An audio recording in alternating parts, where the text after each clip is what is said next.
Well, good morning again, ladies and gentlemen. Welcome back to part 2 of the show. This is the commentary where we talk about things that weren't necessarily related to the video that we just did on the Luma power thing, which is always fun, kind of fun and cool.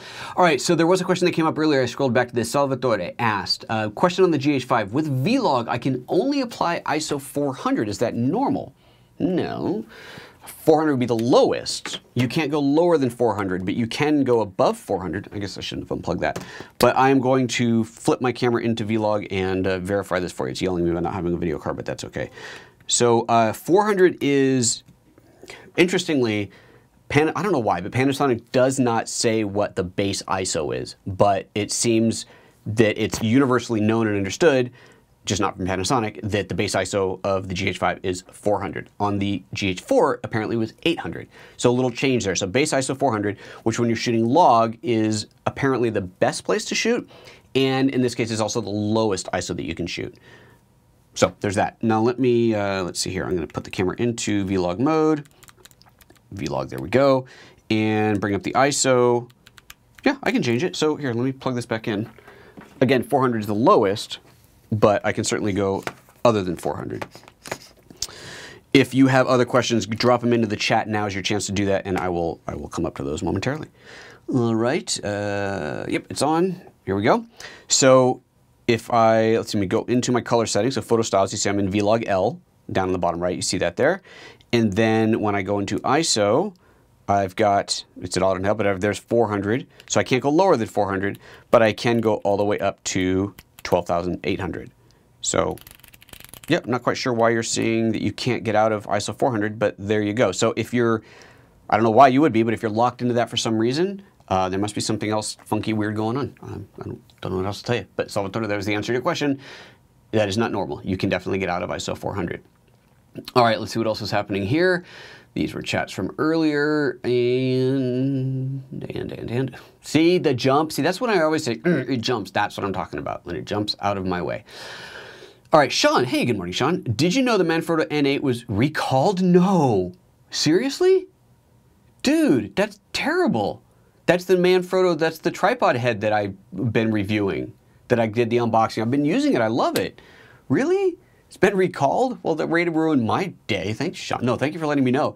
That is interesting. And B&H knows that I have one, so very interesting. I'll have to dig into that. Wow, crazy. How did tripod head get recalled? It must just suddenly go and fall over. That could be the only explanation. Sully says, the base ISO is 400. Change your settings to shutter speed / decibels and shoot a clip at 0 dB. Play back and you'll see it say ISO 400. Okay, so that apparently is how people determine the base ISO. Oh, that's interesting. I have heard that before. I'd forgotten that. So if you set your settings to decibels and you shoot a clip at 0 dB, so no change, play it back and it says it's ISO 400. And I assume you're playing it back in the camera because that metadata is not embedded into the file, is it? You can't see that, at least in Final Cut, I'm pretty sure. Maybe in Premiere you do. Let me know.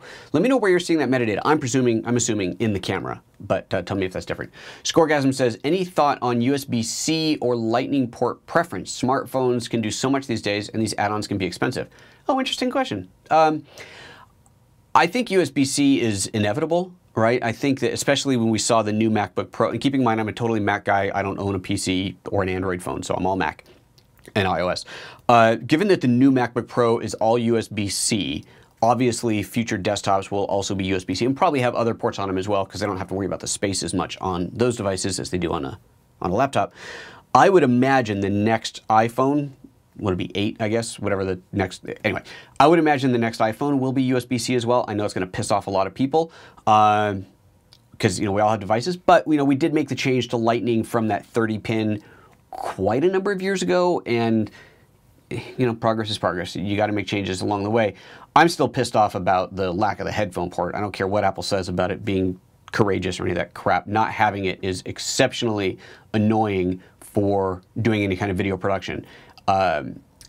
So you know, the next step I guess would be totally portless. I've seen rumors on that. If you add inductive charging, then suddenly you don't have any need for a port on the thing at all. But that would seriously hinder the ability to use it for as a video production tool on any kind of high end at all. Even broadcasting live, if I can't hook up a wired microphone to it, you know, that's just, yeah. So I'd be pretty disappointed unless they did something really, really cool. But anyway, so to answer the question, USB-C, I think it's inevitable. I don't have any devices with USB-C, but Lightning is pretty specific. It's iPhone, and that's kind of it. Right, well, and iPads. But I think if everything was USB-C, clearly that would be a lot better. Now, I have no idea what's the next step beyond USB-C or how long USB-C will last for. But I think it's inevitable. I think it's not a bad idea. It's just going to be annoying, but that's life. You know, it always is. You get a new port, and everybody pisses and moans about it for a while. Rightfully so. We got to buy adapters. We got to buy new devices. But that's the way it works. Burnstack says, I found a reliable AC power supply for the GH4, GH5 that has no auto interference on external mics. I'll have to post it as a comment after the stream. Yes, please do. So that's a AC power supply. Okay, so plug into the wall.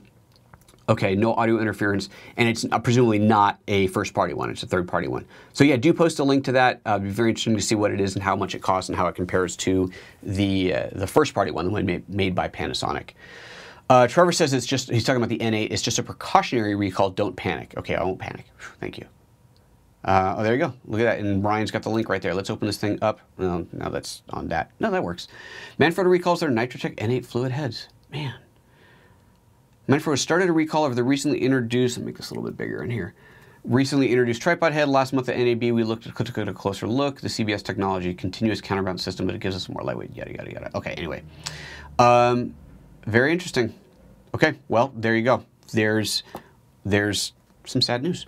Get back here to the chat. Anything else going on in here? Burns, you just threw my name out there. I appreciate that, but if there's something to say, say it. John Warby says, whilst I wish Apple would go, oops, come back here. Whilst I wished Apple would go with USB-C, I can't see them dumping Lightning in the iPhone 10 or X or whatever the next one would be just yet. I wish they would, though. I don't know. If they're going to do it, I see that as the time to do it. I think my personal opinion on the whole headphone thing was that doing it on this device was too soon. But they decided to take all the grief for doing it here because they knew that there was going to be grief with the next iPhone, the X, we'll call it the iPhone X, with the iPhone X, or 10, we'll call it 10, right? Because that's the 10-year anniversary. We're going to call it 10. There's going to be a grief with the iPhone 10 because of something else, and I would guess that it is the USB-C. If they added USB-C, so threw away Lightning and the headphone jack all in one phone model, I think you'd really see a lot of pushback. That would be kind of unacceptably unacceptable. I think that USB-C will come in the next one. But I could be wrong. What do I know? And I seriously, I don't know anything, so don't take that as a, like, what do I know? I seriously know nothing. Even when I worked there, I didn't know anything. Totally separate departments too. Bart says, have you seen the Luxi Viola LED lights? I have not. Full spectrum of RGB and controllable via Bluetooth from your phone. Very cool. I have not. Luxi Viola. Let's take a look at them.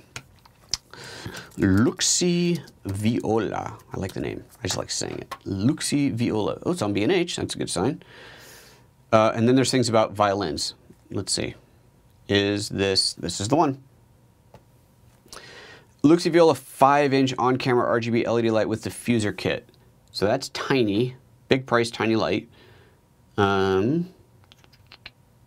Bigger ones, 10. Oh, that's a huge one. That's much cheaper. Maybe it's not huge. It's kind of hard to tell. I guess it's not huge. It's not really any bigger. So, no, I have no experience with them. I guess probably compared to the Felix lights, they're probably less expensive because the Felix lights are not cheap at all, but they're really, really good. I really like the Felix lights. And then my other LED lights, like the ones that I did that video, the big unboxing on, the, whatever they're called, the, I have the same things up here. What are these things called again? The Generays, those aren't color tunable, but they're nice lights. I really am liking those lights a lot. Okay, if you're wondering what that's all about, I did the unboxing here. We'll link to that here on those Generays. All right, let's see here. Airbus Cam 330 says, Phil from Qatar. Hello, Phil from Qatar. Ended up buying this kit, okay, the GH5 with the 12 to 60, that's this guy. Oh, and a Metabones, Canon EF to Micro Four Thirds speed booster, sweet. And the battery grip. Okay, sweet. Well, I'm glad you bought that stuff. That's awesome. You'll have to tell us after you've used them for a while what you think. Burns Tech, USB 3.1 Type-C will be the standard in the next few years due to its power delivery and connection cycle. How many times you can plug or unplug before it breaks. Oh, that's always useful as well. Okay, good. So, yeah. See, once more, USB 3.1 Type-C, that is probably going to be, that's probably what we're going to be seeing. I would guess so. Anything else? Bart says the Viola lights specifically can do millions of colors. They're full RGB. Very cool. Right on. No, I haven't. I will probably. Can I do a test on those at some point? I can at some point. I got so many things going on right now. Not going to be soon. But remind me again in a little while, and I'll do a little like side by side. It'd be fun to compare those to the Felix lights. I'm friends with the guys here, but I've always paid for everything that I have, so you know, I'm happy to do a proper comparison. All right. Anything else? Ryan says Apple will be forced to use micro USB charger by 2017. Well, okay, all that means is they have to include an adapter, right? You can always have an adapter in the box, and that qualifies. That's what they're doing, I think, in France right now because of the USB-C. Like the French said, you have to have a standard. I think I could be wrong, but that's what I remember. And so the solution is just to have a little adapter in there. USB-C. What used to USB-C? Or did you say USB? What did you say? Sorry, I gotta go back. Micro USB is different than USB-C, so we'll see. And that's an article from 2014. Yeah. Adapters is what they're doing. Oh, okay, one more. Sully says, I got the Godo TT350O for Olympus Panasonic cameras, and it's amazing. Oh, that's the tilt shift, right? Is that what that is? Godo TT350O. Is that what that was? Godox. Oh, the light, the Godox, Godo with an X. You gotta put the whole name in there because I'm just typing what you type. Here, that was here. That's what you're talking about, the Godox TT350. Actually, $85 for a TTL light for Olympus. That's fantastic. Wow. Man, hard to beat that. Pretty sweet. Ryan, let's make sure we add the link to this in the show notes. This is killer. What's the light output? Does it say on here? Guide number. So it's a small, right? 36 meters at ISO 100. So that's pretty low, but still a couple of those have put out some good light. Awesome. Very good. Thank you. Thank you. All right, guys, we're gonna knock out of here. Yeah, now you guys are debating about micro USB versus USB Type-C. There's no way that Apple's gonna add micro USB into these things. Micro USB sucks, frankly. It really does. So that's not happening. Okay, that's it, guys. Take care of yourselves. I don't know what we're doing tomorrow yet. I was gonna do this tomorrow, but then I ended up doing this today, so I don't know what tomorrow's show is yet, but we'll get there. We'll figure it out. Thanks a bunch for hanging out, people. Oh, one last thing. If you didn't see it because it was totally not planned or scheduled, on Friday afternoon, I did it turned into like an hour and a half or 2 hour long chat with graduating seniors, actually seniors and some sophomores, but photography students from my alma mater, Cal Poly San Luis Obispo. And it's the professor there, Skye Bergman, is a longtime friend of mine. She was my professor. She actually started working there when I was going to school there, like years ago. And she invited me to come in and chat with the students, and they submitted a bunch of questions, and we had a long Skype chat and talked about. And there were questions about my career and about the choices I've made and what I like shooting, how I shoot this way, why I do it. Anyway, it's a bunch of questions. All the questions themselves are in the comments. We streamed the whole thing live because we can, and the whole discussion's there. So it's just kind of interesting if you just want to take a look at the questions, and if you think, oh, that sounds interesting, then go watch the video. I answered them in order. They're not time-stamped. I'm not going to time-stamp them, but you can scrub around, kind of get to it, or just watch the whole thing. It was fun. It's interesting. Audio only is fine. You could just listen to it in the car or something like that. Okay. All right, guys, I'm out of here. Take care of yourselves. Have a great Tuesday, because that's what it is, and we'll see you tomorrow. Bye-bye.